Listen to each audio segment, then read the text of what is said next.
মৃত বাবার স্বপ্ন পূরণ করতে ছোটখাটো চোর কারা হয়ে ওঠে এক দুর্ধর্ষ ডাকাত। নিজের বউ এবং পুলিশের চোখ ফাঁকি দিয়ে একের পর এক ব্যাংক লুট করতে থাকে সে। কিন্তু এত কিছু করার পরেও সে কি পারবে বাবার অপূর্ণ স্বপ্ন পূরণ করতে, নাকি শেষমেশ পুলিশের হাতে ধরা খেয়ে সবকিছুই হারাবে? সেটাই দেখবো আজকের গল্প কারাতে। চলুন তাহলে আর দেরি না করে আজকের এই গল্পটা শুরু করা যাক।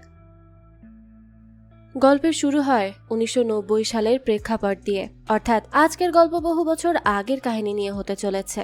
শুরুতেই আমরা একটা বাড়ির সামনে মুরুগেশ নামের একজন লোককে দেখতে পাই, যে বাড়ির আশেপাশে ভালো করে দেখে কোনো একজনকে ডাক দেয়। তখনই গাছের উপরে আমরা কারাস্বামী নামের একজনকে দেখতে পাই, অর্থাৎ কারা আর মুরুগেশ একই সাথে ছিল। কারা গাছ থেকে লাফ দিয়ে নেমে যায়, তখন সে সৃষ্টিকর্তার কাছে প্রার্থনা করে আর তেল দিয়ে নিজের গায়ে মাখতে শুরু করে। সে মুরুগেশকে সবগুলো পয়েন্ট মনে রাখতে বলে আর সে যা যা বলবে তা তাই করতে বলে। এরপর দুজন মিলে বাড়ির সামনে চলে যায়। আসলে কারা আর মুরুগেশ ছিল দুজন চোর, অর্থাৎ তারা এমএল এর বাড়িতে চুরি করতে এসেছে। আমরা দেখি কারা আর মুরুগেশ রুমের সামনে গিয়ে তালা খুলতে থাকে। কারা তালার ভেতর বালুর মতো কিছু দিয়ে খুবই কৌশলের সাথে তালা খুলে ফেলে। আমরা বুঝতে পারি সেই কাজে অনেক দক্ষ ছিল। তো তারা রুমের ভেতর গিয়ে সেখানে লকার খোলে আর দেখে লকারের ভেতর অনেক স্বর্ণ আর টাকা ছিল। কারা তখন তাড়াতাড়ি করে সব টাকা স্বর্ণ ব্যাগে ভরে নেয়। আমরা বুঝতে পারি তার এই চুরি করা প্রথমবার না হলেও মুরুগেশের প্রথম চুরি করা ছিল এটা। তাই কারা মুরুগেশকে সব শিখিয়ে দিচ্ছিল। সব টাকা চুরি করে সেখানেই কারা মুরুগেশকে তার ভাগ দিয়ে দেয়। এরপর সে মুরুগেশকে বলে যে করেই হোক সে যাতে ধরা না পড়ে, আর ধরা পড়ে গেলেও টাকাগুলো যেন না ছেড়ে যায়। কারারও পরিকল্পনা ছিল যে সে টাকাগুলো চুরি করে নতুন জীবন শুরু করবে। কারা আর মুরুগেশ মিলে সাবধানে সেখান থেকে আবারও চলে যেতে নেয়। তবে তখনই কারা খেয়াল করে বাইরে ততক্ষণে মানুষ চলে এসেছে, অর্থাৎ সবাই জেনে গেছে যে বাড়িতে চোর এসেছে। মানুষ দেখে কারা তাড়াতাড়ি করে আশেপাশে খুঁজতে থাকে যে কিভাবে পালানো যায়। তখনই সে একটা বড় পাইপ দেখতে পায় যেটার ভেতর দিয়ে লুকিয়ে বাইরে বের হওয়া যাবে। তাই সে তাড়াতাড়ি করে মুরুগেশকে সেই পাইপে উঠিয়ে দেয়। এদিকে টাকাও তো নিচে পড়ে যায়। ততক্ষণে মানুষ দরজা ধাক্কানো শুরু করেছে। এটা দেখে কারা তাড়াতাড়ি করে টাকাগুলো উঠিয়ে আবারও মুরুগেশের কাছে দিতে যায়। তখনই সে দেখে সেখানে মুরুগেশ ছিল না, অর্থাৎ মুরুগেশ টাকা না নিয়ে সেখান থেকে নিজেকে বাঁচিয়ে চলে গেছে। কারা আর পালানোর সুযোগ পায় না। কিছু লোক এসে তার উপর হামলা করে বসে। তবে কারাও সবার সাথে ফাইট করে পালিয়ে যেতে নেয়। কিন্তু সে দরজার বাইরে এসে দেখে সেখানে অনেক মানুষ দাঁড়িয়ে আছে কারাকে ধরার জন্য, অর্থাৎ কারা যাতে কোথাও পালাতে না পারে তার সব ব্যবস্থা করা হয়ে গিয়েছিল। আর এর পরেই মানুষ কারাকে সোজা পুলিশের হাতে দিয়ে দেয় আর কারাকে জেলে নিয়ে যাওয়া হয়। এখানে তাকে উল্টো করে ঝুলিয়ে রাখা হয়। সেই সময় সেখানে শেলি নামের একজন মেয়ে কারার কাছে ছুটে আসে। সে কারার এই অবস্থা দেখে ছটফট করতে থাকে তার কাছে আসার জন্য। পুলিশ তখন তাকে আটকে ফেলে। তবে শেলি তো কারো কথা শুনতেই রাজি না। আসলে শেলি ছিল কারার প্রেমিকা, আর সে কিছুতেই বিশ্বাস করতে চাইছিল না যে কারা চুরি করতে পারে। সে সবাইকে বলে যে তারা কারাকে ভুল বুঝছে। শেলি পুলিশকে ঠেলে কারার কাছে যায়। তবে কারা তখন শেলি দিকে তাকিয়ে ক্ষমা চায়, আর এতেই শেলি বুঝে যায় যে সে আসলেই চুরি করতে গিয়েছিল। এটা জানার পর শেলি স্তব্ধ হয়ে কারার সাথে আর কোনো কথা না বলে সেখান থেকে চলে যায়। এরপর পুলিশ স্টেশনে আমরা ডিএসপি অফিসার ভারতানকে দেখি। সে সময় ভারতানের স্ত্রী তাকে কল করে। ভারতান তার সাথে কথা বলছিল। এরপর সে তার ফাইলগুলো নিয়ে এসপি অফিসারের কাছে যায় আর সেখানে জমা দেয়। এই সময় এসপি অফিসারের কাছে খবর আসে কারার ব্যাপারে। তখন এসপি কারার কেসের জন্য একটা লোকাল ডিএসপি কে পাঠিয়ে দিতে চায়। সেই সময় ভারতান এসপি কে জানায় যে সেই কেসটা হ্যান্ডেল করতে চায়। ভারতানের কথা শুনে এসপি অবাক হয়ে যায় আর জিজ্ঞেস করে সেই কেস কেন নিবে। তখন ভারতান বলে 30 বছর ধরে সে বিভিন্ন বড় বড় কেস জিতেছে, তবে একবারও তার নাম জয়লাভ করেনি।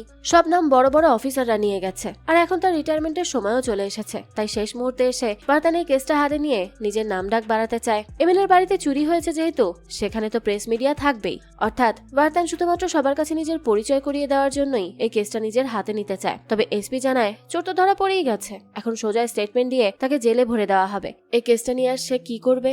এবার ভারতান জানায় সে একটা গল্প সাজিয়ে কেসটাকে বাড়িয়ে নিবে। এসপি তখন কিছুক্ষণ ভেবে রাজি হয়ে যায় ভারতানকে কেসটা দেওয়ার জন্য। ভারতানও কেস পেয়ে খুশি মনে থানায় চলে যায় যেখানে কারাকে রাখা হয়েছিল। সে সেখানে গিয়ে আগে সবকিছুর এভিডেন্স দেখে। ভারতান কারার তালা খোলার টেকনিক আর এত দক্ষতার সাথে চুরি করতে দেখে সে বুঝে যায় যে কারা অনেক অভিজ্ঞ ছিল। তবে ভারতান এত সহজেই কেসটা শেষ হয়ে যেতে দিবে না, তাই সেটা নিয়ে গল্প বানায় যেটা পুলিশ সবার সামনে পেশ করবে। কারা এমএল এর বাড়িতে সামান্য চুরি করলেও ভারতান যেই গল্প সাজায় সেখানে কারাকে আরো কয়েকটা চুরির আসামি বানানো হয়। এছাড়াও কারা অনেক বড় সন্ত্রাস হওয়ার পরেও ডিএসপি ভারতান খুব দক্ষতার সাথে কারাকে ধরে নিয়েছে।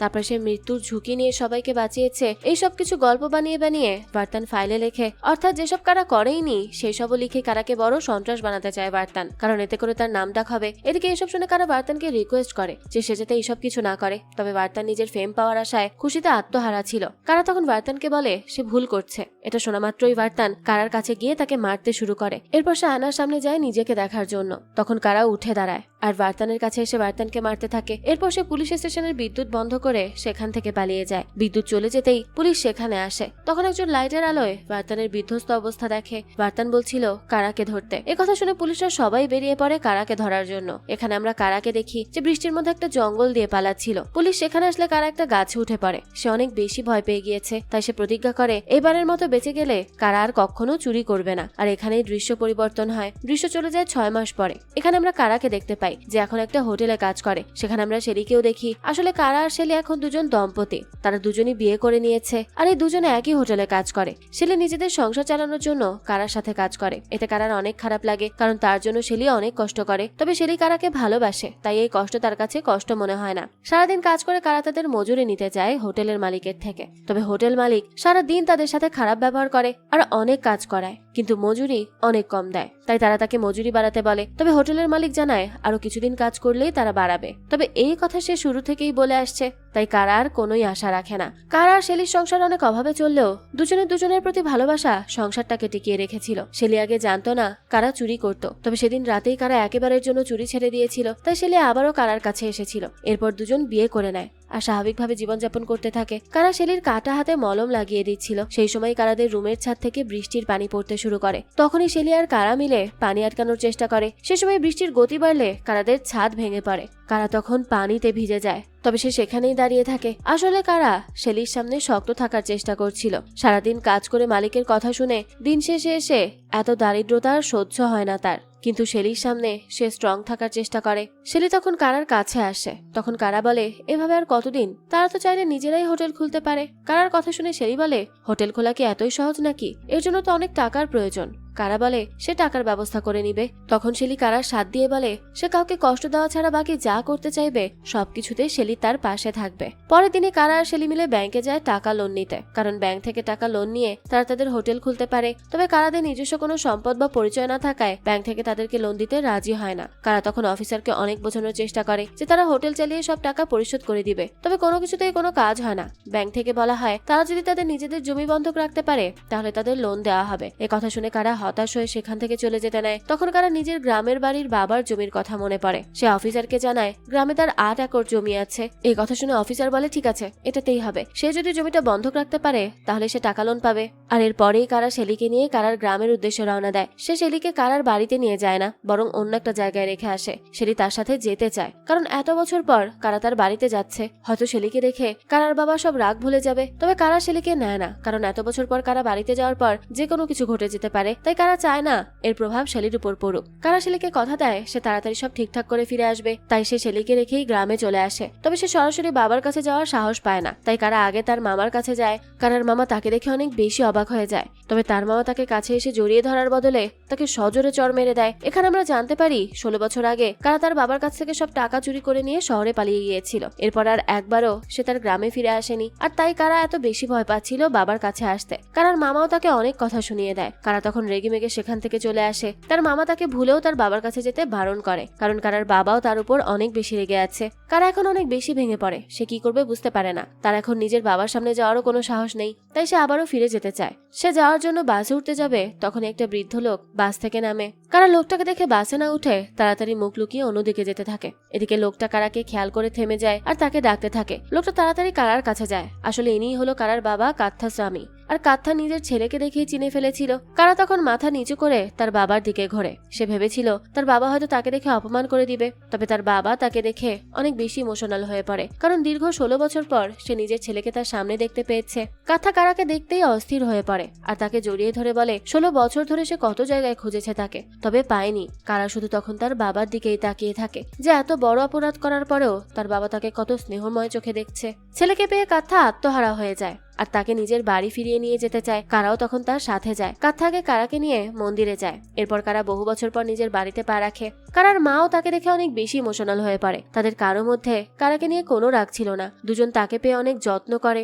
এরপর কাত্থা কারাকে সব জায়গায় নিজের সাথে করে নিয়ে যায়। একটা সময় কারা সিদ্ধান্ত নেয় সেইবার তাদের জমি নিয়ে কথা বলবে। কারা তখন কাথার সাথে তাদের জমিতে যায়। দীর্ঘদিন বৃষ্টি না হয় জমিতে কোনো ফসল ছিল না, পুরো শুকিয়ে কাঠ হয়েছিল। কারা তখন কাথার সাথে কথা বলার চেষ্টা করছিল, তবে কোনোভাবে সাহস করতে পারছিল না। তো যেই কারা সাহস করে কথাটা বলতে যাবে সেই সময় কাথা কারাকে কাজে লাগিয়ে দেয়। তখন কারা তাদের জমিতে একটা ডিজিটাল ট্রাক্টর দেখতে পায়। এটা দেখে সে অবাক হয়ে জিজ্ঞেস করে, এই ট্রাক্টর কার? তখন কারার বাবা তাকে চমকি দিয়ে জানায়, এটা তাদের নিজেদের ট্রাক্টর, 8 বছর আগে কিনেছে, তবে বেশি ব্যবহার করা হয় না, কারণ ফসলই ওঠে না। এই কথা শুনে কারা জিজ্ঞেস করে, সে টাকা পেল কিভাবে? এখানে আমরা জানতে পারি ব্যাংক থেকে কাথাদের মতো আরো গ্রামবাসী সবার কাছ থেকে ব্যাংক তাদের জমি বন্ধক নিয়ে সবার ক্ষেতে একটা করে ট্রাক্টর দিয়ে দিয়েছে। আর এখন না চাইতেও গ্রামবাসীদের নিজেদের জমি বাঁচানোর জন্য দিনের পর দিন ব্যাংকে লোন দিতে হয়। আর এই কথা শোনার পর কারার মাথায় যেন আকাশ ভেঙে পড়ে, কারণ কারা যে জমির দলিল নিতে এখানে এসেছিল সেই জমি এখন ব্যাংকের হাতে। এটা শোনার পর কারা আর কি করবে কিছুই বুঝতে পারে না। তাই সে কাথাকে জানায় সে আজ শহরে ফিরে যাবে। এই কথা শুনেই তো কাথার মন আবারও খারাপ হয়ে যায়, তবে কারা জানায় সে আবারও ফিরে আসবে, সে যেন মন খারাপ না করে। এরপর কারা সেখান থেকে চলে যায়। সে একজনকে জিজ্ঞেস করে, জমি ব্যাংকের কাছে বন্ধক থাকাকালীন কি জমি বিক্রি করা যাবে? তখন লোকটা জানায় করা যাবে। এই কথা শুনে কারা আবারও আশা ফিরে পায়, কারণ সে তাদের জমি বিক্রি করে সে টাকা দিয়ে বাবার লোনও পরিশোধ করতে পারবে, আবার কারার টাকাও জোগাড় হয়ে যাবে। এদিকে আমরা কাথাকে দেখি কাশি নামের একজন লোকের কাছে যায় সে টাকা ধার চাওয়ার জন্য। কাশি কাথাকের কারণ জিজ্ঞেস করলে কাথা জানায় সে মানত করেছিল যে কারা ফিরে আসলে সে একটা ছাগল দিবে। এই কথা শুনে কাশি তখন কাথাকে জানায় তার কাছে হঠাৎ কারার ফিরে আসাটা স্বাভাবিক মনে হচ্ছে না, নিশ্চয়ই তার কোনো প্ল্যান আছে। তবে নিজের ছেলের ব্যাপারে এসব কথা শুনে কাথা খুবই রেগে যায় আর বলে তার ছেলে ভালো হয়েই ফিরে এসেছে, সে এমন কিছুই করবে না। এদিকে কারা শেলির কাছে যায়, সে শেলিকে সবকিছু জানালে সে কারাকে এই অবস্থায় তার বাবার কাছে টাকা চাইতে বারণ করে, কিন্তু কারা জানায় তাকে নিজেদের ভবিষ্যতের জন্য এই কাজটা করতেই হবে। শেলিও তখন আর কিচ্ছু বলে না। এদিকে আমরা কাথাকে দেখি যে কিনা গ্রামের সবাইকে নিয়ে সবাই বসেছিল যে কিভাবে ব্যাংকের থেকে নিজেদের জমি ছাড়িয়ে আনা যায়। তবে সবাই আশা ছেড়ে দিয়েছিল, কারণ সুদ পরিশোধ করতে করতেই সবার টাকা ফুরিয়ে যাচ্ছে। কারা কাথার কাছে আসে। এরপর কাথা তখন কারার জন্য ছাগল কিনছিল। সে কাথার কাছে যেয়ে বলে তারা যদি তাদের জমিটা বিক্রি করে দেয় তাহলে 12 লাখের মতো টাকা পাবে, সেখান থেকে সে তার লোন পরিশোধ করতে পারবে। আর কারারও কিছু টাকার প্রয়োজন ছিল। তার এই কথা শুনে কাথা আশ্চর্য হয়ে পড়ে, কারণ কারা কাথার কাছে নিজের স্বার্থের জন্যই এসেছিল। এটা মেনে নিতে না পেরে কাথা চুপচাপ সেখান থেকে চলে যায়। কারা কাথার কাছে গিয়ে তাকে বোঝানোর চেষ্টা করে, তবে সে কারাকে সোজাসাপটা বলে দেয় যে সে জমি বেচবে না। এই কথা শুনে কারা রেগে মেগে সেখান থেকে চলে যায়। কাথাও বাড়ি ফিরে আসে আর আমরা দেখি কারার জন্য কাথা অনেক বেশি কষ্ট পায় আর কাঁদতে থাকে। সেই সময় কাথার কাছে একটা চিঠি আসে। কারা বাড়িতে এসে সেই চিঠিটা দেখতে পায় আর চিঠিতে ব্যাংক থেকে নোটিশ দেওয়া হয়েছিল।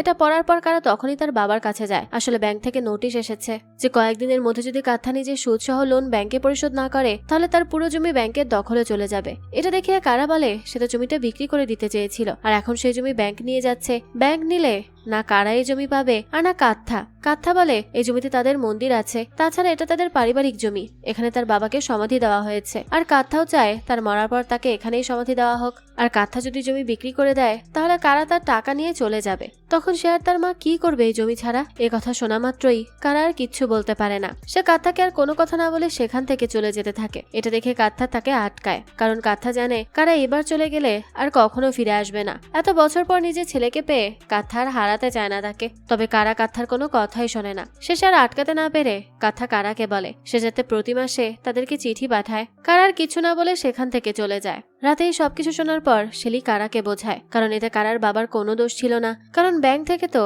তাদেরকে জোর করে লোন দিয়েছিল আর কেউই নিজের জমি এভাবে বিক্রি করে দিতে চায় না। আমরা বুঝতে পারি কারাও এই ব্যাপারটা বুঝতে পেরেছে। আসলে সে কষ্ট পাচ্ছে যে কাথা কারাকে এতদিন পর কাছে পেয়ে সব ভুলে নিজের ছেলেকে নিয়ে আবারও হাসি খুশি ভাবে জীবনযাপন করছিল। আর কারা কিনা এত বছর পর নিজের স্বার্থের জন্য বাবার কাছে গিয়েছিল। কারার এখন নিজেকে ছেলে হিসেবে অনেক অসহায় লাগতে শুরু করে। শেলিও এই ব্যাপারটা বুঝতে পারে, তাই সে কারাকে সান্ত্বনা দেয় আর বলে যে কারা যদি এবার তাকে তার সাথে নিয়ে যায় তাহলে তার বাবার সব রাগ ভেঙে যাবে। পরের দিন কারা প্রথমবারের মতো শেলিকে নিজের গ্রামে নিয়ে যায় আর সেখানে গিয়েই কারার মুরুগেশের সাথে দেখা হয়। তবে সেদিন মুরুগেশ কারাকে সেইভাবে ছেড়ে পালিয়ে যাওয়ায় অনেক বেশি রেগেছিল কারা। মুরুগেশ তখন কারার কাছে ক্ষমা চায়, কিন্তু কারা মুরুগেশকে সেখান থেকে চলে যেতে বলে আর রেগে মেগে শেলিকে নিয়ে সেখান থেকে চলে আসে। এরপর কারা নিজেদের বাড়িতে গিয়ে আগে মায়ের সাথে পরিচয় করিয়ে দেয়। কারার মা শেলিকে দেখে অনেক অবাক হয়ে যায়। এরপর সে কারাকে বলে আগে তার বাবাকে দেখাতে। কারা তখন শেলিকে নিয়ে ভেতরে চলে যায় কাথার সাথে দেখা করার জন্য। কারা কাথাকে বিছানায় শুয়ে থাকতে দেখে ভাবে হয়তো সে ঘুমিয়ে আছে, তাই কারা তার কাছে গিয়ে তাকে ডাক দেয়, কিন্তু সে কাথাকে ছুতেই সে হেলে পড়ে। এটা দেখেই কারা বুঝে যায় তার বাবা আর এই পৃথিবীতে নেই। শেলিও এটা দেখে দৌড়ে কারার মার কাছে খবর দেয়। কারা একদম স্তব্ধ হয়ে যায়। অর্থাৎ কাঁথা নিজের ছেলের চিন্তা আর জমির চিন্তা করতে করতে নিজেই এই দুনিয়া থেকে চলে গেছে। এরপরই গ্রামের সবাই ছুটে আসে সেখানে। কারার মা সহ সবাই কান্নায় ভেঙে পড়ে। কারা এমন পরিস্থিতিতে ছিল যে সে কান্নাও করতে পারছিল না। এরপর সবাই মিলে কাঁথার শেষ সংস্কার করে আর তার শেষ ইচ্ছা মতো তার লাশ তাদের জমিতে নিয়ে যায় দাফন করার জন্য। কাঁথাকে দাফন করার জন্য মাটিও খোঁড়া শেষ হয়ে যায়, তবে তাকে সেই মাটিতে নামানোর আগেই সেখানে ব্যাংকের লোকেরা এসে হাজির হয়। এ সময় ব্যাংকের লোকেদের দেখে অনেক বেশি অবাক হয়ে যায় সবাই। তবে এখানে সবাইকে চমকে দিয়ে ব্যাংক থেকে নোটিশ আসে যে পর্যন্ত কাঁথা এই জমির সব লোন পরিশোধ করতে না পারবে সে পর্যন্ত কেউ এই জমিতে ব্যাংকের অনুমতি ব্যতীত কিচ্ছু করতে পারবে না। অর্থাৎ কাঁথার শেষ ইচ্ছা অনুযায়ী কেউ কাঁথাকে তার জমিতে দাফন দিতে পারবে না। এটা জানার পর কাঁথা আরো বেশি স্তব্ধ হয়ে যায়। এদিকে গ্রামের সবাই ব্যাংকের লোকেদের সাথে ঝামেলা শুরু করে, কিন্তু তাতেও কোনো লাভ হয় না। এরপর আমরা ব্যাংকের ম্যানেজার মুথুকে দেখি। এখানে মুথু সবার ক্লাস নিচ্ছিল। এর মধ্যে একজন এসে মুথুকে জানায় তার সাথে কেউ দেখা করতে এসেছে। সেখানে বাহিরে আমরা কাশি আর কারাকে দেখতে পাই। মূলত কাশি মুথুর সাথে কথা বলতে এসেছিল। কাশি মুথুর কাছে যায়, তবে মুথু কাশিকে চিনতে পারে না। এটা দেখে মুথু অনেক বেশি অবাক হয়, কারণ ব্যাংক থেকে মুথু যখন গ্রামের সবার কাছ থেকে লোন দিয়েছিল তখন মুথু সবার সাথে ভালো ব্যবহার করেছিল, আর এখন সে কাউকেই চিনতে পারছে না। এটা দেখে কাশি অনেক বেশি রেগে যায় মুথুর উপর। সে মুথুর কাছে রিকোয়েস্ট করে যাতে তারা কাঁথার লাশটা তাদের জমিতে দাফন করতে পারে, তবে মুথু জানায় এটা তাদের ব্যাংকের নিয়ম, তাই সে কিছুই করতে পারবে না। এই কথা শুনে কাশি অনেক বেশি রেগে যায় আর মুথুর কলার চেপে ধরে। তখন মুথুও কাশির সাথে অনেক খারাপ ব্যবহার করে। কাশি বুঝে যায় যে সব মানুষ শুধু নিজেদের প্রয়োজনে তাদের সাথে ভালো ব্যবহার করে আর কাজ শেষ হয়ে গেলে খারাপ ব্যবহার করে। কাশি তখন রেগে মেগে ব্যাংক থেকে বেরিয়ে আসে। সেই সময় সে দেখে কারা দূরে একটা জায়গায় দাঁড়িয়ে আছে। আমরা দেখি কারা মুরুগেশের সাথে কথা বলছিল। আসলে কারা যে করেই হোক নিজের বাবার দাফন সেই জমিতে দিয়েই ছাড়বে, তবে তার জন্য তাদের কিছুদিন সময় প্রয়োজন। তাই কারা সিদ্ধান্ত নেয় যে সে কাঁথার লাশ কয়দিনের জন্য হসপিটালের ফ্রিজে রাখবে। সেখানে লাশ কিছুই হবে না, আর সেটার খোঁজ নিতে কারা মুরুগেশকে খবর দেয়। তবে মুরুগেশ জানায় অজ্ঞাত বা পরিচয় ছাড়া কোনো লাশ হলে সেটাই হসপিটালে রাখা যাবে, তাছাড়া দীর্ঘদিন কোনো লাশ হসপিটালে রাখা যাবে না। অর্থাৎ কাঁথাকে এখন হসপিটালে রাখার জন্য বেনাম করতে হবে, এমনটা জানাতে হবে যে তার কোনো পরিবার নেই। এ কথা শুনে কারার খারাপ লাগলেও সে রাজি হয়ে যায়, কারণ বাবার শেষ ইচ্ছা পূরণ করার জন্য সে যে কোনো কিছু করতে পারে। এদিকে কাশি বলে ব্যাংকওয়ালা তাদের টাকা লুটে নিয়ে এখন তাদের সাথে খারাপ ব্যবহার করছে। তখন কারা ব্যাংকের দিকে তাকিয়ে বলে তারা ব্যাংকের টাকা দিয়েই ব্যাংকে পরিশোধ করবে সব। কারার কথা শুনে কিছু বুঝতে পারে না কাশি। তখন মুরুগেশ জানায় কারা ব্যাংক লুট করার কথা ভাবছে, অর্থাৎ সে ব্যাংক ডাকাতি করে সেখান থেকে টাকা নিয়ে আবারও ব্যাংকে সে টাকা দিয়ে নিজেদের জমি ছাড়িয়ে নিবে। এই কথা শুনে কাশি ও কারার সাথ দিতে চায়, তবে কারা বলে সে পারবে না। এরপর রাতের বেলা কারা কাঁথার লাশ একটা রাস্তায় ফেলে আসে, কারণ এতে করেই তারা কাঁথাকে অজ্ঞাত লাশ বানাতে পারবে। এতে কারার অনেক খারাপ লাগলেও তার কিচ্ছু করার নেই। কারা লাশ রাখতেই মুরুগেশ অপরিচিত হয়ে পুলিশকে লাশের কথা জানায়। তখন পুলিশ ডাক্তার নিয়ে সেখানে আসে আর কাঁথার লাশ নিয়ে যাওয়া হয়। ডাক্তাররা মুরুগেশকে জানায় যদি 8 দিনের মধ্যে লাশের পরিচয় না পাওয়া যায় তাহলে লাশকে পুড়িয়ে দেওয়া হবে। অর্থাৎ কারার কাছে মাত্র 8 দিন আছে ব্যাংক লুট করে সেই টাকা নিয়ে নিজের জমি ছাড়িয়ে আনার। সেদিন রাতেই কারা আর মুরুগেশ মিলে লুট করার সব প্ল্যান করতে থাকে। তারা আগে ব্যাংকের আশপাশটা দেখার জন্য সব জায়গায় খোঁজ নেয়। তবে অবাক করা বিষয় হলো ব্যাংকে এত টাকা থাকা সত্ত্বেও রাতের বেলা সেখানে কোনো সিকিউরিটি গার্ড থাকে না। এই বিষয়ে জানতে পরের দিনই কারা কাশিকে নিয়ে ব্যাংকে যায়। কাশির কাছে অনেক টাকা ক্যাশ আছে। এমন নাটক করে তারা ব্যাংকের একজনকে জিজ্ঞেস করে তারা এতগুলো টাকা ক্যাশ রাখবে, এটার সেফটি কি? তখন ব্যাংক থেকে জানায় তাদের টেনশন করার কোনো কারণ নেই, কারণ তাদের লকারে একটা অ্যালার্ম দিয়ে রাখা হয়েছে। কেউ যদি সেটা খোলার চেষ্টা করে তাহলে পুরো ব্যাংকে অ্যালার্ম বাজতে শুরু করে আর 5 মিনিটের মধ্যেই সবার কাছে খবর পৌঁছে যায়। কারা বুঝতে পারে যে সে যতটা সহজ ভেবেছিল বিষয়টা ততটা সহজ না। কারা আর কাশি কোনো মতে সেখান থেকে চলে আসে। কারার পর তার মাকে কথা দেয় যে খুব তাড়াতাড়ি তারা বাবাকে ফিরিয়ে আনবে আর তাদের জমিতেই দাফন করবে। রাতে কারা ওই ব্রাঞ্চেই চুরি করতে নেমে যায়। ব্যাংকের সামনে এসে কারা মুরুগেশকে বলে একটা জায়গায় গিয়ে লুকিয়ে থাকতে। মুরুগেশ কারাদের সাথে যেতে চায়, তবে কারা তাকে নেয় না। হয়তো এখনো কারা মুরুগেশকে বিশ্বাস করতে পারছিল না। মুরুগেশকে পাহারায় রেখে কারা আর কাশি মিলে আগে ব্যাংকের বিদ্যুৎ সংযোগ বন্ধ করে, এরপর ছাদ দিয়ে ব্যাংকের ভেতর ঢুকে পড়ে। তবে সেখানে গিয়ে সব ড্রয়ার খুঁজেও কারা কোথাও টাকা পায় না, অর্থাৎ টাকা অন্য কোথাও আছে। এবার সে আশেপাশে খুঁজে একটা লকার দেখতে পায়। সে লকারের কাছে যায় আর সেটা খোলার চেষ্টা করে, কিন্তু কোনোভাবেই সেটা খুলছিল না। কারার তখন কাঁথার কথা মনে পড়ছিল, কারণ কারা যদি টাকা না নিতে পারে তাহলে তার বাবার শেষ ইচ্ছা পূরণও করতে পারবে না। এদিকে মুরুগেশ বাইরে পাহারা দিচ্ছিল। সেই সময় মুরুগেশ কিছু একটার আওয়াজ শুনে বাঁশি বাজিয়ে ভেতরে কারাদের ইশারা দেয়। এদিকে কারা সেই লকার খুলতে না পেরে ইচ্ছামতো বাড়ি দিতে থাকে। কাশি বুঝতে পারে আর কিছুক্ষণ থাকলে তারা ধরা পড়ে যেতে পারে, তাই কাশি কারাকে সেখান থেকে নিয়ে যেতে চায়। তবে কারা বলে টাকা না পেলে তারা কিভাবে তার বাবার লাশ নিবে। কাশি বলে তারা আরেকদিন এসে চেষ্টা করবে। পরের দিন তারা একটা দোকানে যায় চা খেতে। কারা তখনও অনেক বেশি মন খারাপ করেছিল। সেই সময় সে খেয়াল করে সবাই মিলে একটা দোকানের দিকে ছুটছে, যে দোকানে শুধু একটা টিভি ছিল। আসলে বিদেশে যুদ্ধের কারণে রাজনৈতিকভাবে নানা জায়গায় তেলের সংকট দেখা যাচ্ছে, আর সেটা নিউজ দেখার জন্য সবাই ওই একটা দোকানে ছুটছে। কারা জানতে পারে আধা ঘন্টা আগে কেউ ওই দোকান থেকে বের হবে না, অর্থাৎ ওই জায়গাটা পুরো ফাঁকা থাকবে। এটা শোনার পরই কারার মাথায় আইডিয়া আসে। সে কাশিকে বলে পাশের একটা ব্যাংকে খোঁজ লাগাতে, যে সেখানে কতজন মানুষ আছে। এরপর কাশি সেটা খোঁজ লাগায়। তবে কারার কিছু পিস্তলের প্রয়োজন ছিল, তাই কাশি কারাকে একজন বৃদ্ধ লোকের কাছে নিয়ে যায়, যে বিভিন্ন অস্ত্র তৈরি করত। কারা তার কাছ থেকে বন্দুক নেয়, সাথে কিছু টিয়ারও নিয়ে নেয়। এরপর তারা সবকিছু রেডি করে রাখে আর ব্যাংকের সামনে গিয়ে অপেক্ষা করতে থাকে। নিউজ শুরু হতেই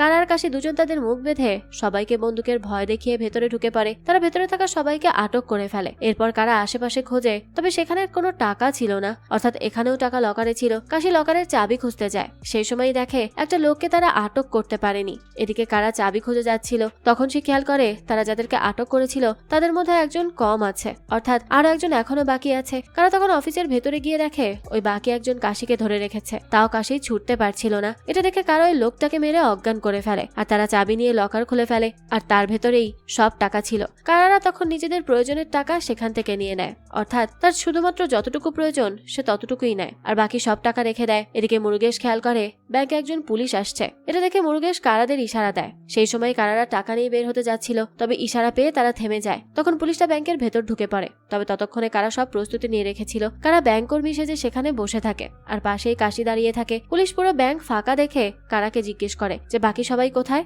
তখন কারা বলে সবাই ম্যানেজারের মেয়ের বিয়েতে গেছে, তাই শুধু সে আছে। পুলিশ তখন আর কিছু না বলে কারাকে জানায় সে ব্যাংকে একটা অ্যাকাউন্ট খুলতে এসেছে। এদিকে কারা তো এবার ফেসে যায়, কারণ সে ব্যাংকের ব্যাপারে কিছুই জানতো না। তবে কারার মনে পড়ে আগেরবার একজন ব্যাংকার কারাকে একটা ফর্ম দিয়েছিল পূরণ করার জন্য, তাই কারাও পুলিশকে ফর্ম দেয় আর জানায় ম্যানেজার আসলে সে সাইন করিয়ে নিবে। পুলিশও ফর্ম পূরণ করে সেখান থেকে চলে যায়। তবে ভেতরে কারা যে কর্মকর্তাদের আটকে রেখেছিল তাদের মধ্যে থেকে একজন তখন শব্দ করার চেষ্টা করে যাতে পুলিশ বুঝতে পারে। তবে কারা কোনো মতে বুঝিয়ে পুলিশকে পাঠিয়ে দেয়। এদিকে পুলিশ যেতেই কারা হাফ ছেড়ে বাঁচে। এরপর সে আর কাশি মিলে টাকাগুলো নিয়ে তাড়াতাড়ি করে গাড়িতে করে সেখান থেকে চলে যায়। এরপরেই পুলিশের কাছে খবর চলে আসে এই কেসের। আর অবাক করা বিষয় হলো এই কেসটাও হ্যান্ডেল করবে ভার্তান, যার কাছ থেকে কিনা 6 মাস আগে কারা কোনো মতে পালিয়ে গিয়েছিল।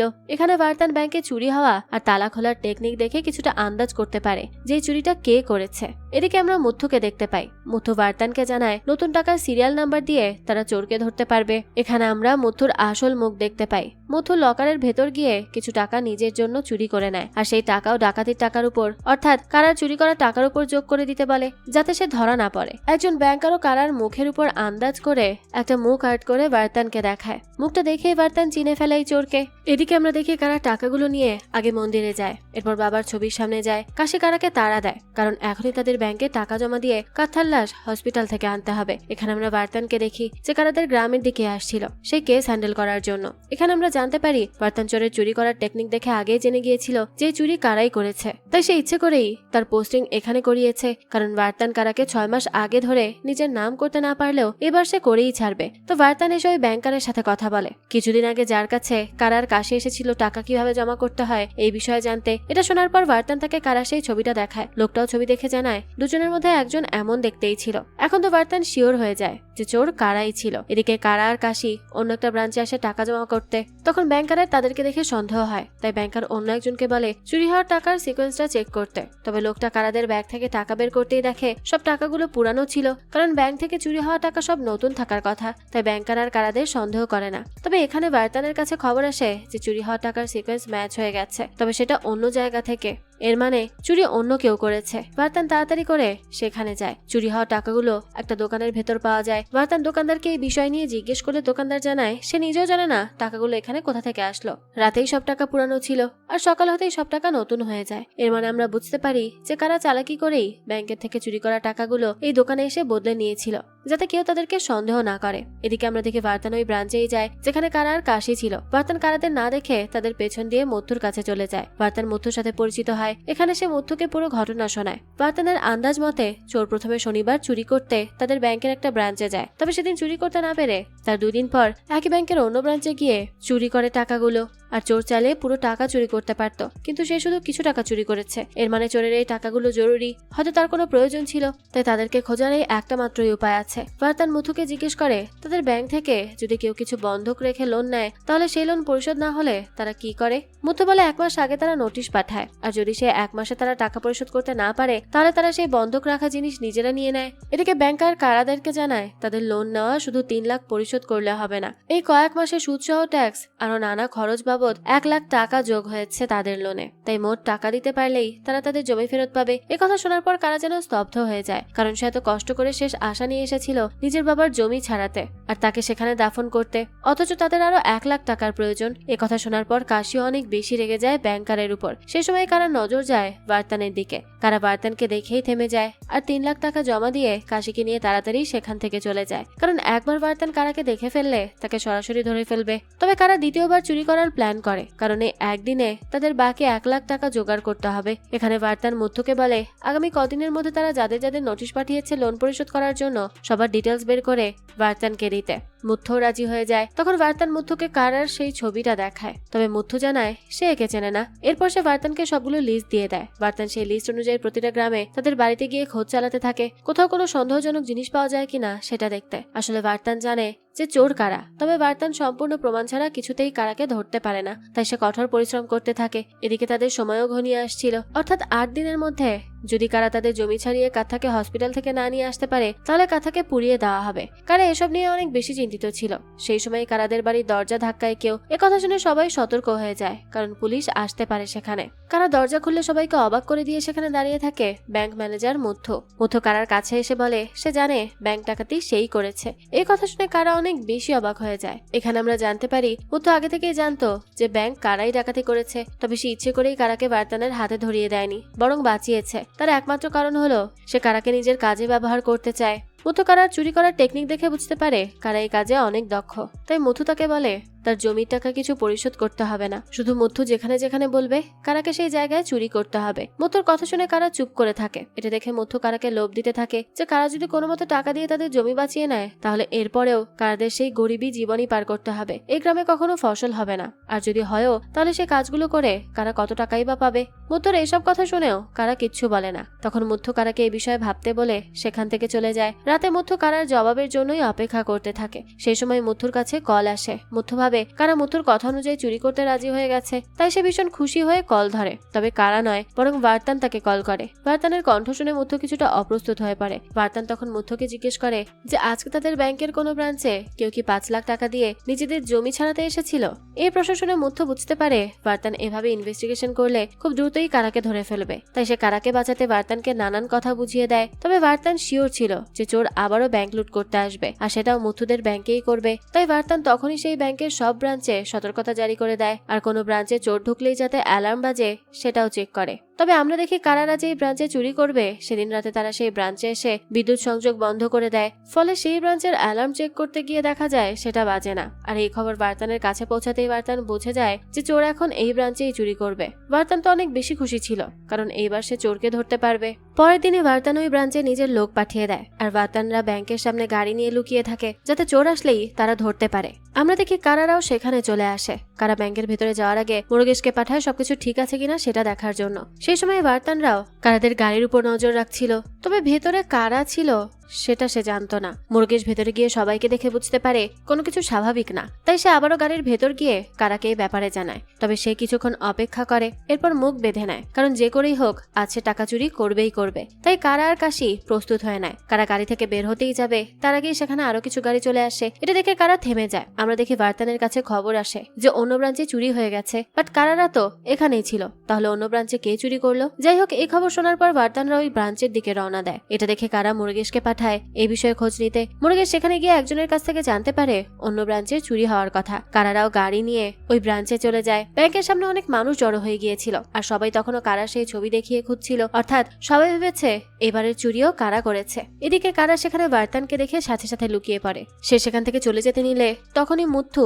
কারাকে আটকে ফেলে। মুথু কারাকে দেখে হেসে বলে সে ছাড়া এই গ্রামে কি আর কোনো চোর নেই। এর মানে এই ব্রাঞ্চে হওয়া চুরিটা মুথুই করিয়েছে। যখন কারা মুথুর ডিলে রাজি হয়নি তখন সে অন্য চোরকে দিয়ে কাজ কাজ করায় আর এই চুরির দায়ও কারার উপর দিয়ে দেয়। মুথুর এমন প্ল্যান দেখে কারার অনেক রাগ ওঠে, কিন্তু সে কিচ্ছু বলতে পারে না। সে তাড়াতাড়ি সেখান থেকে চলে আসে, তবে সে এখনো হার মানে না। সব ব্যাংকে এখন সিকিউরিটি বাড়তি দেওয়া হয়েছে, তাই এই রাস্তা দিয়ে কারা কিছু করতে পারবে না। তবে সে অন্য একটা রাস্তা বের করে। আমরা দেখি সে মুথুকে ফলো করতে থাকে। মুথু একটা পাবলিক হেল্পলাইনে গিয়ে কারোর সাথে কথা বলে। সে চলে যেতেই কারা সেখানে আবারও কল দেয়। তখন কেউ একজন কিছু একটা নাম বলে, নামটা দেখে কাশি চিনতে পারে। তখন কারা সেখান থেকে বেরিয়ে কাশিকে মুথুর পেছনে পাঠিয়ে দেয় মুথুকে ফলো করার জন্য। আর কারা মুরগেশকে নিয়ে কোথাও একটা যেতে থাকে। আমরা দেখি কারা খোঁজ পেয়ে যায় যে মুথুর হয় চুরি করা লোকগুলো কোথায় থাকতে পারে। কারা সেখানে যায়, তবে সেখানে কিছুই ছিল না। তখন কারা সেখানকার একটা ক্লাবের খোঁজ পায়, আর সেখানেই সে চোরগুলোকে খুঁজে পায়। লোকগুলো তাস খেলছিল, তাই কারা সবকিছু শিওর হওয়ার জন্য তাদের সাথে তাস খেলতে বসে যায়। তবে 2 বার কারা হেরে যায়। এটা দেখে লোকগুলো তাকে নিয়ে ভীষণ হাসাহাসি করতে থাকে। তখন কারা তাদের গাড়ির উপর বাজি রাখে,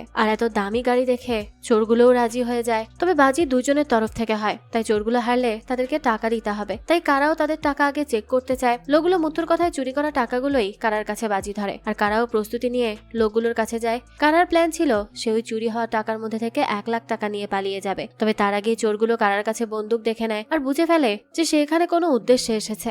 এবার লোকগুলো কারার উপর হামলা করে। কারা টাকাগুলো নিয়ে পালিয়ে যেতে যাবে, তবে তার আগে একজন মুরগেশকে ছুরি মেরে দেয়, আর মুরগেশ সেখানেই লুটিয়ে পড়ে। এটা দেখে কারা অনেক বেশি কষ্ট পায়। লোকগুলো কারাকেও আঘাত করে সব টাকা নিয়ে সেখান থেকে চলে যায়। সে কোনো মতে উঠে সেই টাকাগুলোর পেছন পেছন ছুটতে থাকে। তবে তখনই কারা মুরগেশের আর্তনাদ শুনতে পায় আর সাথে সাথে থেমে যায়। তাই সে টাকার পেছনে না গিয়ে মুরগেশকে চিকিৎসা করাতে নিয়ে যায়, কারণ সে যতই মুরগেশের উপর রাগ করুক সে কখনো তার খারাপ চায় না। আমরা দেখি সে মুরগেশকে নিয়ে ওই বৃদ্ধ লোকের কাছে যায়, যার কাছ থেকে কারা বন্দুক নিয়েছিল, আর সে চিকিৎসাও করত।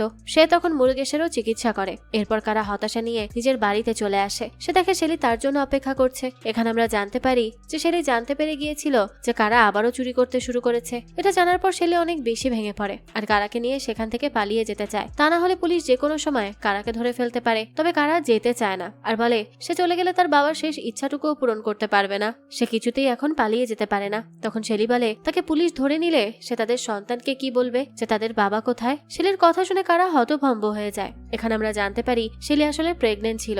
এ কথা শোনার পরই কারা তাকে জড়িয়ে ধরে। সে এখন কি করবে কিছুই বুঝতে পারে না। সে কি একটা ছেলে হয়ে তার নিজের বাবার শেষ ইচ্ছা পূরণের দায়িত্ব পালন করবে, নাকি নিজে নতুন বাবা হওয়ার জন্য খুশি হবে। কারার উপায় না পেয়ে মুথুকে কল করে, আর মুথুর কথা মতো চুরিও করতে রাজি হয়ে যায়। তবে মুথু জানায় এখন আর তার কারাকে প্রয়োজন নেই। সে শুধু নিজের লোকেদের দিয়ে চুরি করাবে আর সব দায় কারার উপর দিয়ে দিবে। এই কথা শুনে কারা আরো বেশি চিন্তিত হয়ে পড়ে। পরের দিন সে তার মার কাছে যায় আর মায়ের কাছে ক্ষমা চেয়ে বলে সে তার টাকা জোগাড় করতে পারেনি, সে তার বাবার শেষ ইচ্ছা পূরণ করতে পারেনি। এই কথা শুনে কারার মা বলে তার বাবা তাকে দেখে শান্তিতে চোখ বুজেছে, তাই তার বাবা উপরে ঠিকই ভালো আছে, সে যাতে চিন্তা না করে। এই কথা শুনে কারা তার মাকে সব সত্যি জানায় যে সে এত বছর পর গ্রামে ফিরে এসেছিল জমি বিক্রি করে টাকা নিতে, আর সেটা জানার পরই কাথা চিন্তায় মারা গেছে। এই কথা শোনার পর কারার মা হতভম্ব হয়ে যায়। কারা তখন তার মায়ের পায়ের নিচে পড়ে কান্না করতে থাকে। শেলিও কারার কাছে যায়, তবে এখন আর কিছু করার নেই। কারার মাও তাকে আর কিচ্ছু বলে না, আর শেলিকে তার বাচ্চার খেয়াল রাখতে বলে। এদিকে ওই বৃদ্ধ লোক কারাদেরকে একটা অস্ত্র দেয়, সেটা এক জায়গায় ডেলিভার করার জন্য।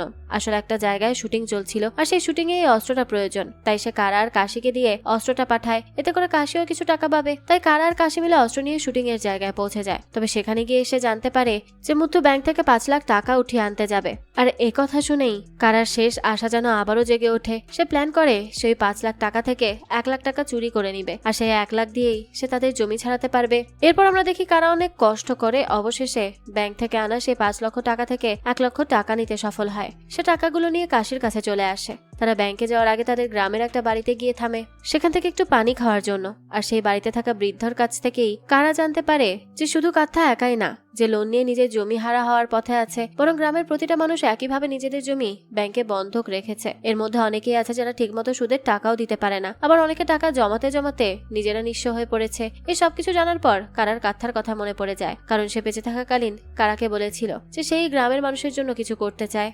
এইবার আমরা দেখি কারা কিছু একটা ভেবে সেখান থেকে চলে আসে ব্যাংকের উদ্দেশ্যে। এদিকে বার্তানের কাছে খবর চলে আসে যে মাঝ রাস্তায় ক্যাশ ট্রাক থেকে ডাকাতি হয়ে গেছে। এই কথা শুনে ভার্তান মুথুর কাছে যায় আর জিজ্ঞেস করে আজ সেই জায়গায় কোনো ক্যাশ ট্রাক গিয়েছিল কিনা। মুথু জানায় হ্যাঁ, অর্থাৎ কারা যে টাকাগুলো চুরি করেছে সেটার খবর এসেছে ভার্তানের কাছে। ভার্তান তাড়াতাড়ি সেই রাস্তার দিকে বেরিয়ে পড়ে, কারণ চোর আশেপাশেই থাকতে পারে। এদিকে আমরা দেখি মুথু মুডুকুলাদুর নামের একটা ব্রাঞ্চে কল দেয় আর সেই ব্রাঞ্চের ম্যানেজারকে কল করে বলে সে যাতে ব্যাংকের অ্যালার্মটা বন্ধ করে রাখে, কিছুক্ষণ পর তার লোকেরা সেখানে আসবে। অর্থাৎ মুথু এমন পরিস্থিতির সুযোগ নিয়ে এখন মুডুকুলাদুর ব্রাঞ্চে চুরি করাবে। মুথু এই বিষয় নিয়ে কথা বলছিল, সেই সময় ভার্তান মুথুকে ডাক দেয়। সে ভয়ে ভয়ে সেখানে যায়। ভার্তান তখন তাকে নিজেদের গাড়িতে উঠিয়ে নেয় আর বলে আজ সে চোরকে ধরেই ছাড়বে। এই কথা শুনেই তো মুথুর কিছুটা ভয় হতে থাকে। এদিকে আমরা দেখি কারা নানান ব্রাঞ্চে গিয়ে আরো টাকা চুরি করতে থাকে। এরই মাঝে আমরা একটা বৃদ্ধকে দেখতে পাই যে নিজের পেনশনের টাকা উঠাতে অফিসে আসে। তবে অফিসার বৃদ্ধকে জানায় এখন তার লাঞ্চ টাইম, তাই এখন সে কোনো পেনশন দিতে পারবে না। এই কথা শুনে বৃদ্ধ অনেক হতাশ হয়ে পড়ে। আমরা দেখি কিছুক্ষণ পর সেখানেও কারা চলে আসে। কারা অনেক বড় একটা প্ল্যান করে রেখেছে, যার জন্য সে এইসব করছে। সে অফিসারকে বন্দুক ঠেকিয়ে জোর করে সবাইকে পেনশন দেওয়াতে বাধ্য করে। তবে কারা সেই পেনশনের টাকা নিজে রেখে দেয় আর সবাইকে জানায় কিছুক্ষণ পর এই টাকা তারা ফেরত পেয়ে যাবে। এখানে একের পর এক ব্যাংকে চুরি হওয়ার খবর আসতে থাকে ভার্তানদের কাছে। কারা ভার্তানদের ভাবনারও বাইরে কিছু একটা প্ল্যান করে রেখেছে। ব্যাংকের প্রায় অর্ধেক ব্রাঞ্চে চুরি করে নিয়েছে কারা। তবে ভার্তান সেখানে গিয়ে দেখে চোর সব টাকা না নিয়ে সব ব্রাঞ্চ থেকে কিছু কিছু টাকা নিয়েছে শুধু। এটার কারণে বিষয়টা আরো বেশি ভাবায় তাকে। ভার্তানের মাথা অনেক খারাপ হয়ে যায়, তাই সে ম্যাপ নিয়ে বসে আর দেখতে থাকে পরবর্তীতে কোন ব্রাঞ্চ বাকি আছে যেটায় চোর চুরি করতে পারে। চোরের আগে যদি ভার্তানরা সেই ব্রাঞ্চে গিয়ে পৌঁছায় তাহলে তারা চোরকে ধরতে পারে। সেই সময় ভার্তান মুডুকুলাদুর ব্রাঞ্চের খোঁজ পায়, যেটা এখনো চুরি হয়নি, তবে চুরি হওয়ার চান্স আছে। এই ব্রাঞ্চের নাম দেখেই মুথু চমকে যায়, কারণ সেই ব্রাঞ্চেই তাদের লোকেদের পাঠিয়েছে চুরি করার জন্য। তাই সে ভার্তানকে উল্টোপাল্টা বোঝানোর চেষ্টা করে যাতে সে সেই ব্রাঞ্চে না যায়। কিন্তু ভার্তান মুথুর কথা না শুনে সে ব্রাঞ্চের দিকে চলে যায়, সাথে মুথুও যায়। মুথুর তো ভয়ে ঘাম ঝরছিল। আর ভার্তানরাও ওই ব্রাঞ্চে গিয়ে পৌঁছাতেই সবাই মুথুকে দেখে অবাক হয়ে যায়, কারণ মুথু এখানে চুরি করতে পাঠিয়েছিল। ততক্ষণে মুথুর পাঠানো চোরগুলো সেখানে চলে আসে আর মুথুর সাথে পুলিশ দেখে চোরগুলোও ভাবে হয়তো পুলিশরাও তাদের লোক। মুথু সবাইকে ইশারায় তার নাম বলতে না করে। তবে ভার্তান একটা গুলি করতেই চোরগুলো সবাই মুথুর নাম বলে দেয় যে মুথুর কথাতেই তারা চুরি করতে এসেছে। এই কথা শুনে ভার্তান অবাক হয়ে যায় আর মুথুর দিকে তাকায়। তবে মুথু ধরা খেয়ে সুযোগ বুঝে সেখান থেকে পালানোর চেষ্টা করে। তবে ব্যাংক থেকে বের হতে একটা ট্রাক্টর এসে মুথুকে উড়িয়ে নিয়ে যায় আর সে সেখানেই লুটিয়ে পড়ে। অর্থাৎ মুথু যে ট্রাক্টর দিয়ে গ্রামের হাজার হাজার মানুষকে নিঃস্ব করেছে, সেই ট্রাক্টরই আজ মুথুকে নিঃস্ব করে দিয়েছে। এদিকে কাঁথাকে হসপিটালের মর্গে রাখার শেষ দিন ছিল আজ, তাই এখন পর্যন্ত লাশের পরিবারের খবর না পাওয়ায় তার লাশ নিয়ে যাওয়া হচ্ছিল পুড়িয়ে ফেলার জন্য। তবে আমরা দেখি তখনই কারা সেখানে আসে আর পরিচয় দেয় যে সে তার বাবা। এদিকে মুথুকে হসপিটালে নিয়ে যাওয়া হয়। মুথুর অবস্থা গুরুতর ছিল। ভার্তান তখন তার কাছে যায়। তখন মুথু নিজের সব দোষ স্বীকার করে নেয় আর কারার করা সবকিছু ভার্তানকে বলে দেয়। ভার্তান বুঝতে পারে যে তার আইডিয়াই ঠিক ছিল, কিন্তু ভার্তানের মুথুর উপর অনেক রাগ হয়, কারণ তার জন্যই ভার্তান কারাকে ধরতে পারেনি। নাহলে সে সহজেই তাকে ধরে নিজের নাম কামাতে পারত। তাই সেই রাগে ভার্তান মুথুকে সেখানেই মেরে ফেলে। এখানে ভার্তান বেরিয়ে আসতেই তখন একজন পুলিশ জানায় কন্ট্রোল রুম থেকে কল এসেছে, গ্রামের সবাই ব্যাংকের মেইন ব্রাঞ্চে এসে জড়ো হয়েছে। এই কথা শুনে ভার্তান তাড়াতাড়ি বেরিয়ে পড়ে। এদিকে আমরা দেখি গ্রামের সবাই কোনো ধরনের লোন পরিশোধ করা ছাড়া নিজেদের জমি ফিরে পেয়ে যায় আর এতদিন সুদে দেওয়া সব টাকা ফেরত পায়। অর্থাৎ কারা যখন পানি খাওয়ার জন্য ওই বৃদ্ধ লোকের বাড়ি যায় আর জানতে পারে শুধু কাঁথা নয় বরং কাঁথার মতো গ্রামের সবার জমি ব্যাংকে বন্ধক ছিল আর সবাই অসহায় ছিল, তখন কারা সিদ্ধান্ত নেয় এখন সে শুধু নিজের জমি ছাড়াবে না বরং গ্রামের সবার জমি ফিরিয়ে আনবে, সাথে তাদের টাকাও ফিরিয়ে আনবে। তাই শেষে কারা একের পর এক সব ব্রাঞ্চ থেকে গ্রামের মানুষদের টাকা চুরি করে আর যার যার টাকা সবাইকে দিয়ে দেয়। ভার্তান তখন ভিড় ঠেলে ভেতরে ঢুকে দেখে সবাই নিজেদের জমি আর টাকা ফেরত পেয়ে খুশিতে আত্মহারা। ভার্তান তখন একজনের টাকা দেখে বলে তারা কি জানে এই টাকাগুলো চুরি করার টাকা? তখন লোকটা তাকে উত্তর দিয়ে দেয় যে টাকাগুলো তো তাদেরই, তাদের টাকায় এতদিন ব্যাংকে ভরে রাখা হয়েছিল। অর্থাৎ কারা গ্রামবাসীদের টাকাই সবাইকে ফিরিয়ে দেয়। এই কথা শুনে ভার্তান আর কিচ্ছু বলে না। এখানে আমরা দেখি অবশেষে কারা কাঁথার অন্তিম সংস্কার শান্তি মতো করতে পারে আর এভাবেই সে নিজের বাবার ইচ্ছাও পূরণ করে। কারা কাঁথার শেষ ইচ্ছা মতো তাদের জমিতেই তার দাফন করে। তাকে দাফন করে সবাই চলে গেলেও কারা সেখানেই দাঁড়িয়ে থাকে। সে সময় সেখানে ভার্তান আসে। এখন ভার্তানের কাছে সব প্রমাণ ছিল কারার বিরুদ্ধে, তাই সে সরাসরি কারাকে অ্যারেস্ট করে নেয়। তবে পর মুহূর্তেই তার মনে পড়ে এই মুহূর্তে গ্রামের সবার কাছে কারা ভগবানের মতো হয়ে উঠেছে, কারণ কারা সবাইকে সবার হক আদায় করে দিয়েছে। তাই এখন যদি ভার্তান কারাকে অ্যারেস্টও করে নেয় তবুও সবার কাছে কারাই হিরো হয়ে থাকবে। অর্থাৎ ভার্তান আর নিজে সবার কাছে হিরো হওয়ার সুযোগ পাবে না। তাই ভার্তান এবার সব দায় মুথুর উপর দিয়ে দেয়। মুথু যেহেতু মারা গেছে সে কারণে, এছাড়াও মুথুর বিরুদ্ধে সব প্রমাণ প্রমাণ ভার্তানের কাছে আছে। তাই ভার্তান যদি মুথুর উপর সব দোষ চাপিয়ে দেয় তাহলে মানুষজনের সামনে ভার্তান একজন সাহসী পুলিশ অফিসার হয়ে উঠবে, যেটা এতদিন ধরে স্বপ্ন দেখে এসেছিল সে। তাই সে এটা নিয়েও একটা গল্প সাজায় যে কিভাবে সে মুথুকে সবকিছুতে ফাঁসাবে আর নিজে হিরো হয়ে উঠবে। তো ভার্তানের গল্প সাজানো শুনে কারা বুঝতে পারে যে ভার্তান এখনো আগের মতোই আছে। এরপর ভার্তান কারাকে ছেড়ে দেয় আর যাওয়ার আগে বলে কারা যদি আর কোনোদিন চুরিতে জড়ায় তাহলে সেদিন ভার্তান কারাকে ছেড়ে দিবে না। ভার্তানের কথা শুনে কারা জানায় সে তার এই গ্রাম ছেড়ে কোথাও যাবে না। এই কথা বলেই সে তাদের ট্রাক্টরে উঠে পড়ে। এর মানে আমরা বুঝতে পারি কারা তো তার চুরি ছেড়ে দিয়েছেই, সাথে সে এখন থেকে এই গ্রামে থেকেই নতুন করে জীবন শুরু করবে, সাথে ফসলও ফলাবে আর নিজের ভবিষ্যৎ সন্তানের জন্য চিন্তা ভাবনা করবে। এরই সাথে আমাদের আজকের এই গল্পটাও এখানেই শেষ হয়ে যায়। এই গল্পের মাধ্যমে আমাদের সামনে সমাজের বাস্তব চিত্র তুলে ধরা হয়েছে। তবে একটা চোর যে শেষ পর্যন্ত কিভাবে পুরো গ্রামের হিরো হয়ে ওঠে সেটাই ছিল দেখার মতো। যাক, এই তো ছিল আজকের গল্প। এই গল্পটা আপনাদের কাছে কেমন লেগেছে সেটা অবশ্যই আমাদেরকে কমেন্ট করে জানাবেন। যদি এতটুকুও ভালো লেগে থাকে তাহলে একটি লাইক দিয়ে যাবেন। আর হ্যাঁ, আমাদের এই চ্যানেলে কিন্তু প্রতিনিয়ত নতুন নতুন ভিডিও আপলোড করা হয়। সেই সব ভিডিওর আপডেট পেতে আমাদের চ্যানেলটিকে সাবস্ক্রাইব করে বেল আইকনে অল দিয়ে রাখতে কিন্তু ভুলবেন না। আর একটা কথা, আমাদের সকল ভিডিওর আপডেট পেতে জয়েন করতে পারেন আমাদের হোয়াটসঅ্যাপ চ্যানেলে, লিংক ডেসক্রিপশন বক্সেই দেয়া আছে। আজকে তাহলে এই পর্যন্তই, আবারও হাজির হব নতুন কোনো ভিডিও নিয়ে। সেই পর্যন্ত সবাই ভালো থাকবেন আর আমাদের চ্যানেলের সাথেই থাকবেন। ধন্যবাদ।